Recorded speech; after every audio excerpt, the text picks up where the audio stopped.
Hello friends, welcome to my channel exam तैयारी। Friends, ये science का सेकंड लेक्चर है। फर्स्ट लेक्चर में मैंने आपको बताया था कि फूड क्या होते हैं, हमारा भोजन क्या होता है, उसमें कौन कौन से पोषक तत्व होते हैं, और एक शॉर्ट वे में बताया था और कैसे हम उनका परीक्षण कर सकते हैं।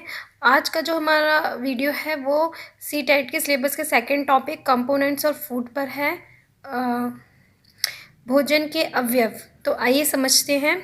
भोजन के पोषक तत्व ही भोजन के अवयव हैं, यानी भोजन में जो पोषक तत्व होते हैं वो ही भोजन के अवयव हैं। पोषक तत्व भोजन में पाए जाने वाले वे रासायनिक यौगिक हैं। क्या हैं? एक रासायनिक यौगिक हैं। पौष्टिक तत्वों को सामान्यतः बृहत पौष्टिक तत्वों एवं सूक्ष्म पौष्टिक तत्वों में विभाजित किया गया है। जो पौष्टिक तत्व हैं उनको दो भागों में डिवाइड किया, दो कैटेगरी में डिवाइड किया गया। एक है बृहत पौष्टिक तत्व, यानी जिनकी हमें ज़्यादा मात्रा में ज़रूरत होती है, और दूसरे हैं सूक्ष्म पौष्टिक तत्व, जिनकी हमें थोड़ी मात्रा में ज़रूरत होती है। भोजन के मुख्य घटक हैं। कौन कौन से मुख्य घटक यानी कंपोनेंट्स हैं? कार्बोहाइड्रेट, वसा, प्रोटीन, खनिज लवण, विटामिन, जल तथा रूक्षाश्म यानी कि फाइबर, रेशे। तो ये हमारे भोजन के घटक है, कंपोनेंट्स हैं। इसमें जैसे कि अगर हम एग्जांपल देखें, बृहद वाला बड़ी मात्रा में हमें जिनकी ज़रूरत होती है, कार्बोहाइड्रेट हो गया, प्रोटीन हो गया, फैट हो गया। छोटी मात्रा में जिनकी ज़रूरत होती है वह है जैसे खनिज लवण हो गए, विटामिन हो गए, फाइबर्स, रेशे हो गए। तो एक एक करके सबको समझते हैं। पहला है कार्बोहाइड्रेट। कार्बोहाइड्रेट को ऊर्जा देने वाले भोजन कहा जाता है। कार्बोहाइड्रेट क्योंकि हमें बॉडी के लिए ऊर्जा देते हैं, इसलिए उनको क्या बोला जाता है? ऊर्जा देने वाला भोजन। क्वेश्चन ऐसे भी आ सकता है कि ऊर्जा देने वाला भोजन पोषक तत्व कौन सा है या घटक कौन सा है। यह ऊर्जा का मुख्य स्रोत है, यानी कि जो मेन स्रोत जो है हमारे खाने में ऊर्जा का, वो कार्बोहाइड्रेट ही है। ये कार्बन, हाइड्रोजन और ऑक्सीजन से बना है। कार्बोहाइड्रेट किससे बना है? कार्बन, हाइड्रोजन और ऑक्सीजन से। और इसका जो रेशियो है वो है 1:2:1, यानी कि कार्बन है 1 के रेशियो में, हाइड्रोजन है 2 के रेशियो में, और ऑक्सीजन है 1 के रेशियो में। ये भी क्वेश्चन में आ जाता है इसका क्या रेशियो हो। फ्रेंड्स, मैंने थोड़ा बहुत इसमें अपनी तरह से भी ऐड किया है। एनसीईआरटी के जो बुक है वो तो है ही, उसके हिसाब से बाकी थोड़ी बहुत पॉइंट्स मैंने अपने हिसाब से भी ऐड किए हैं। ये आपके फ़ायदे के लिए ही हैं। नेक्स्ट है, 3 प्रकार के कार्बोहाइड्रेट होते हैं। कार्बोहाइड्रेट कितने प्रकार के होते हैं? 3 प्रकार के होते हैं। पहला है शुगर, यानी शर्करा। यह एक साधारण कार्बोहाइड्रेट है, स्वाद में मीठा है। यानी ये कैसा है? साधारण कार्बोहाइड्रेट और स्वाद में मीठा होता है। जैसे इसके स्रोत से आपको पता चलेगा, ग्लूकोज है, गन्ना है, फलों में जो पाया जाता है। सेकेंड है स्टार्च। यह एक जटिल कार्बोहाइड्रेट है। यह एक रंगहीन सफ़ेद कार्बोहाइड्रेट है, यानी कि जैसे शर्करा जो था वो सरल कार्बोहाइड्रेट था, ये एक जटिल कॉम्प्लेक्स कार्बोहाइड्रेट है, और ये रंगहीन होता है और या तो सफ़ेद रंग का होता है। इसके जो स्रोत हैं वो है गेहूँ, मक्का, आलू, चावल। जैसे आपने देखा हो कि आपको आलू को धुलते हो आप साफ, या फिर चावल को साफ़ करते हो तो वाइट कलर का उसमें निकलता है, वही स्टार्च होता है। मंड, हिंदी में से मंड भी कहा जाता है। नेक्स्ट, थर्ड है सेल्यूलोज। ये पौधे की कोशिका की दीवार में मौजूद होते हैं। ये किस में होते हैं? सेल्यूलोज जो कार्बोहाइड्रेट है वो पौधों में पाए जाते हैं, उनकी कोशिका की दीवार में होते हैं, और ये जटिल कार्बोहाइड्रेट है। और मनुष्य सेल्यूलोज को पचा नहीं सकता है, क्योंकि मनुष्य में सेल्यूलोज को पचाने के लिए, डाइजेस्ट करने के लिए जो एंजाइम होता है वो उपस्थित नहीं होता है। तो क्वेश्चन भी आ सकता है कि मनुष्य कौन से कार्बोहाइड्रेट को पचा नहीं सकता है? सेल्यूलोज को। तो शर्करा कैसा हो गया? सरल कार्बोहाइड्रेट। स्टार्च और सेल्यूलोज हो गया जटिल कार्बोहाइड्रेट। नेक्स्ट है फिर प्रोटीन। प्रोटीन शब्द का प्रयोग जो है वो सर्वप्रथम जे बर्जेलियम ने किया था। यानी प्रोटीन शब्द की खोज या इसका प्रयोग सबसे पहले किसने किया? जे बर्जेलियम ने। प्रोटीन शरीर के विकास में मदद करते हैं और ऊतकों की मरम्मत करते हैं। इनका क्या यूज़ है? प्रोटीन जो है हमारे शरीर के विकास में हेल्प करते हैं, मदद करते हैं, और ऊतक जो होते हैं हमारे टिश्यूज़, उनकी मरम्मत करते हैं। इन्हें शरीर वर्धक भोजन भी कहा जाता है। जैसे कि कार्बोहाइड्रेट कार्बोहाइड्रेट को ऊर्जा देने वाला भोजन कहा जाता है, वैसे ही प्रोटीन्स को शरीर वर्धक भोजन कहा जाता है। नेक्स्ट है प्रोटीन अणु अमीनो एसिड नामक छोटे अणुओं की एक बड़ी संख्या से बने होते हैं। यानी प्रोटीन किससे मिलकर बने होते हैं? अमीनो एसिड से। और एक अमीनो एसिड से नहीं बल्कि बहुत सारे अमीनो एसिड से मिलकर बने हुए होते हैं। वयस्कों के लिए प्रोटीन की दैनिक आवश्यकता शरीर के वजन के 1 ग्राम पर किलोग्राम है। यानी शरीर के वजन के हिसाब से कितना है कि 1 ग्राम पर किलोग्राम, 1 किलोग्राम का हिसाब से हमें 1 ग्राम प्रोटीन लेने की ज़रूरत है। ऊतकों के निर्माण के लिए अधिक प्रोटीन की आवश्यकता होती है। यानी टिश्यूज़ जो हैं, ऊतक जो है, उनके निर्माण में हमें ज़्यादा प्रोटीन की ज़रूरत होती है। इसलिए बढ़ते बच्चों तथा गर्भवती महिला को अधिक प्रोटीन की आवश्यकता होती है, क्योंकि उनमें तो टिश्यू डेवलपमेंट हो रहा होता है, इसलिए हमें उनको ज़्यादा प्रोटीन देना चाहिए, गर्भवती महिला और बढ़ते हुए बच्चों को।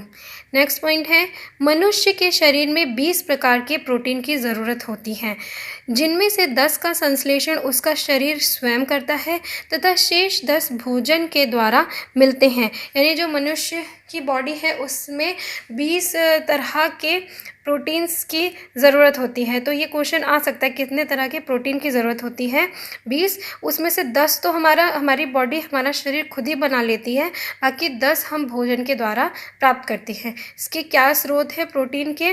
दूध, दालें, अंडा, मांस, मछली। तो वेजिटेरियन में देखिए तो दालें और दूध जो होती है वो मेन सोर्स होता है प्रोटीन का। नेक्स्ट है विटामिन। विटामिन की खोज कैसिमिर फूंक ने की थी। क्वेश्चन आ सकता है कि किसने की थी? तो विटामिन की खोज की थी कैसिमिर फूंक ने। ये जटिल जैविक यौगिक हैं जो शरीर के विकास तथा रक्षा के लिए आवश्यक होते हैं। यानी विटामिन का क्या कार्य है? ये हमारे शरीर के विकास करने में और उसकी रक्षा करने में हेल्प करते हैं। और ये कैसे जटिल यौगिक हैं। इन्हें कई नामों से जाना जाता है, अर्थात ये कई प्रकार के होते हैं। विटामिन जो होते हैं वो बहुत तरह के होते हैं, जैसे हो गया vitamin A, vitamin B, vitamin C, vitamin D, vitamin E तथा विटामिन के। विटामिन के एक समूह को विटामिन बी कॉम्प्लेक्स कहते हैं। यानी कि एक इनके अलावा विटामिन का एक समूह भी होता है, ग्रुप भी होता है, जिसे कि विटामिन बी कॉम्प्लेक्स कहते हैं। हमारे शरीर को सभी प्रकार के विटामिन की अल्प मात्रा में आवश्यकता होती है। यानी जैसे मैंने आपको बताया था ना कि जो घटक होते हैं, ये पोषक तत्व या पोषक घटक हैं, उनकी कुछ की हमें बहुत ज़्यादा बड़ी मात्रा में ज़रूरत होती है, कुछ की कम मात्रा में। तो विटामिन्स की हमें अल्प मात्रा में ज़रूरत होती है। हमारा शरीर केवल 2 विटामिन, विटामिन डी और विटामिन के बना सकता है। सिर्फ 2 विटामिन हमारा शरीर बनाता है, बाकी जो इतने तरह के विटामिन है वो हमें कहाँ से लेने होंगे? भोजन से। तो बाकी विटामिनों को हम भोजन से प्राप्त करते हैं। विटामिन ए हमारी त्वचा तथा आँखों को स्वस्थ रखता है। विटामिन ए का क्या कार्य है? हमारी त्वचा यानी स्किन और हमारी आँखों को स्वस्थ रखता है। मेनली आँखों के लिए विटामिन ए की बहुत ज़रूरत होती है। विटामिन सी बहुत से रोगों से लड़ने में हमारी मदद करता है। विटामिन डी हमारी अस्थियों और दांतों के लिए कैल्शियम का उपयोग करने में सहायता करता है। यानी विटामिन डी क्या करता है? हमें हमारी बोन्स यानी हड्डियों और दांतों के लिए कैल्शियम की ज़रूरत है, तो कैल्शियम को अब्जॉर्ब करने, उसका उपयोग करने में विटामिन डी सहायता करता है। हमारा शरीर सूर्य के प्रकाश की उपस्थिति से विटामिन डी बनाता है। जैसे मैंने आपको बताया पहले कि विटामिन डी और विटामिन के जो है वो हमारा शरीर स्वयं बनाता है। तो हमारा शरीर कैसे बनाता है विटामिन डी? सूर्य के प्रकाश की उपस्थिति में। वो परावैंगनी किरणों का प्रयोग करते हैं, हमारे शरीर में एक एंजाइम होता है और फिर वो विटामिन डी हमारा शरीर बनाता है। नेक्स्ट पॉइंट है विटामिन घुलनशीलता के आधार पर 2 प्रकार के होते हैं। यानी घुलने के आधार पर विटामिन 2 प्रकार के होते हैं। एक होते हैं जल में घुलनशील विटामिन, कौन कौन से इसमें आते हैं? विटामिन बी और विटामिन सी। क्वेश्चन इन पे भी बनता है, कभी ऑप्शन में ऐसे आ जाता है कि इसमें से कौन सा विटामिन जल में घुलनशील है या कौन सा वसा में घुलनशील है। तो आप याद कर लीजिए कि जल में घुलनशील विटामिन है विटामिन बी और विटामिन सी, और वसा और या फिर कार्बनिक घोलकों में घुलनशील विटामिन है vitamin A, vitamin D, vitamin के और विटामिन ई। विटामिन 12 में कोबाल्ट पाया जाता है। विटामिन 12 जो होता है, जो कि एक कॉम्प्लेक्स है, ग्रुप है, वो उसमें कोबाल्ट पाया जाता है, इसे याद कर लीजिए। विटामिन के जीवाणुओं द्वारा हमारे कोलन में संश्लेषित होता है। विटामिन के भी हमारी बॉडी खुद बनाती है। कैसे? जीवाणुओं के द्वारा हमारे कोलन में संश्लेषित होता है और फिर वहाँ से उसका अवशोषण हो जाता है। नेक्स्ट पॉइंट है विटामिन बी कॉम्प्लेक्स में vitamin B1, vitamin B2, vitamin B sorry यहाँ पे 3 होगा, तो मैं इसे सही कर देती हूँ। Vitamin B3, vitamin B3, vitamin B4, vitamin B6, vitamin B9 और विटामिन B12 महत्वपूर्ण विटामिन है, यानी ये बी कॉम्प्लेक्स में आते हैं और ये महत्वपूर्ण विटामिन हैं। नेक्स्ट है हमारा खनिज तत्व, खनिज मिनरल्स। हमारे शरीर को बहुत कम मात्रा में खनिज की आवश्यकता होती है, तो ये भी सूक्ष्म पोषक तत्व हो गए, इनकी भी हमें हमारी बॉडी को बहुत कम मात्रा में ज़रूरत होती है। शरीर के उचित विकास तथा अच्छे स्वास्थ्य के लिए प्रत्येक खनिज लवण आवश्यक होता है, यानी कि भले ही कम मात्रा में हमें ज़रूरत होती है खनिज तत्वों की, लेकिन प्रत्येक खनिज तत्व जो होता है, बहुत सारे खनिज तत्व होते हैं, उस हर किसी के हमारे शरीर को आवश्यकता होती है। कौन कौन से होते हैं? Iron, iodine, calcium, phosphorus, sodium और पोटेशियम, ये सारे आम खनिज तत्व हैं। इनके अलावा और भी होते हैं, लेकिन ये आम यानी कि सबसे ज़्यादा आम खनिज तत्व हैं। इनके स्रोत पौधे तथा जानवर होते हैं। ये हमें कहाँ से मिलते हैं खनिज तत्व? ये हमें पौधों और जानवरों से मिलते हैं। नेक्स्ट है आहारी रेशा, फाइबर। आहारी रेशों को वृक्षांश के नाम से भी जाना जाता है, यानी जो रेशे आहारी रेशा है, फाइबर है, उसे वृक्षांश के नाम से भी जाना जाता है। ये नाम भी आप याद कर लीजिए, क्या पता इसी नाम से आ जाए, ये आपको समझ में नहीं आए कि ये क्या नई चीज़ है। नेक्स्ट है हमारे खाने में इनकी पूर्ति मुख्यतः पादप उत्पादों से होती है, यानी मेन जो सोर्स होता है फाइबर का, रेशो का हमारे खाने में, वो पादप होते हैं, यानी पेड़ पौधे होते हैं। सब्जियां हो गई, जैसे फल हो गए। मुख्य स्रोत हैं साबुत खाद्यान्न जैसे अनाज हैं, दाल, आलू, ताजे फल और सब्जियां, ये सारे इसके फाइबर के मुख्य स्रोत होते हैं। वृक्षांश हमारे शरीर को कोई पोषक प्रदान नहीं करते हैं, यानी कि जो रेशे होते हैं वो हमें हमारे शरीर को कुछ पोषण नहीं देते, कुछ पोषक नहीं प्रदान करते हैं, फिर भी ये हमारे भोजन के लिए आवश्यक होते हैं। क्यों होते हैं वो आगे बताएंगे आपको, कि रेशे बिना पचे भोजन को बाहर निकालने में हमारे शरीर की सहायता करते हैं, क्योंकि ये हमारे डाइजेशन में, पाचन में हेल्प करते हैं। ये जो बिना पचा भोजन होता है उसे बाहर निकालने में हमारे शरीर की सहायता करते हैं। ये भोजन के आयतन को बढ़ा देते हैं, साथ साथ ये क्या करते हैं, ये भोजन के आयतन को बढ़ा देते हैं। तो क्वेश्चन ऐसे भी आ सकता है कि कौन से पोषक तत्व हैं जो कि भोजन के आयतन को बढ़ा देते हैं, तो वो कौन से हैं? रेशे। अब देखते हैं विटामिन तथा खनिज लवणों के अभाव से होने वाले रोग। अगर हम विटामिन या खनिज लवण नहीं लेंगे उचित मात्रा में, तो हमें कौन कौन से रोग हो सकते हैं। तो विटामिन या खनिज के नाम हैं यहाँ पे उनसे होने वाले रोग हैं, और यहाँ पे उनके लक्षण हैं कि क्या क्या लक्षण हैं। तो पहला है विटामिन ए, इससे क्षीणता होती है, दृष्टिहीनता, जिसको रतौंधी कहते हैं, यानी कि आँख दृष्टिहीनता यानी कम दिखने लगता है, इसको रतौंधी भी कहते हैं। तो रतौंधी नाम भी याद कीजिए। इसका लक्षण क्या है कि कमज़ोर दृष्टि जो होती है, देखना कम हो जाता है, रात में कम दिखने लगता है, रात में या अंधेरे में कम दिखने लगता है। सेकेंड है विटामिन B1, बेरी B1 से बेरी रोग होता है। जैसे विटामिन बी कॉम्प्लेक्स में आपको बताया था ना मैंने, B1 होते हैं, B3, B4, B6, तो B1 से बेरी होता है। बी हो सकता है ऑप्शन में आपका सिर्फ बी आ जाए, तब भी आप बेरी लगाना, या अगर बहुत सारा आ जाए कि B1, B6 किससे, तो आप याद रखिएगा कि B1 से होता है। इसके लक्षण हैं कमजोर मांसपेशियाँ,